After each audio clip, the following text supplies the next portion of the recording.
So once you download this pack, you should get this zip file. Now just unzip it and you will get this folder over here. Now just open up that and you will find these folders inside it. Now just open up this 3D emoji pack folder and over here you will find the actual project file.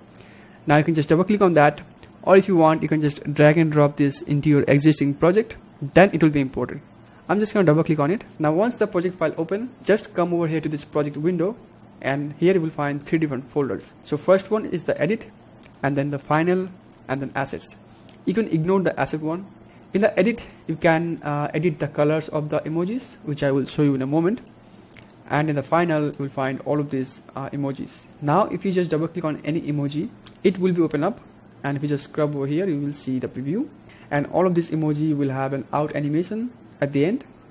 So if you want a shorter out animation, you can just drag this over here and it will be animate out. So there is 50 different emoji and some extra elements over here to use, and they are all very modern. Okay, now let's see how to change the colors of the emojis. So let's suppose I want to change the colors of this crying emoji.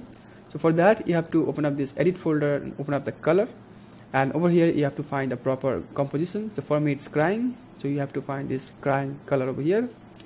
Just double click on that, or you can just double click on the timeline. It will open up the same composition, and inside you will find this color control. So once you select it, in the effects control you will find all of the settings. If you can't see the effects control, just go to Windows and make sure it's turned on over here. Here you can change the transform of this entire emoji. You can change the position, scale, rotation, and then over here you can change the colors like so.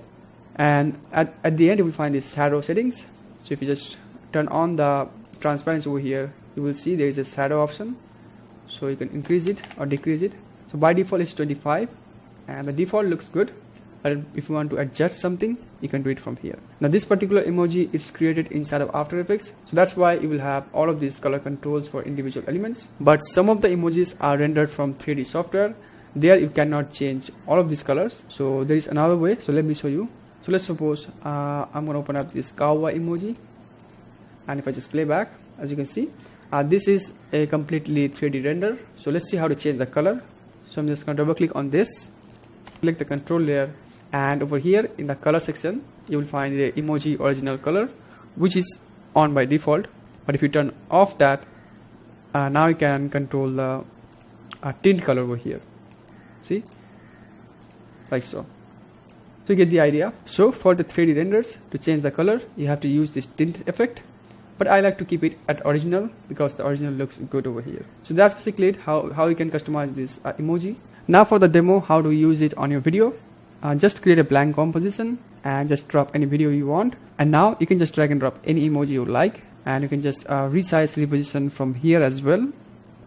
So just open up the transform properties. Now you can just control the scale, rotation, whatever you want, like so, and you can just drag and drop multiple emojis as well, and that's how you use this emoji pack.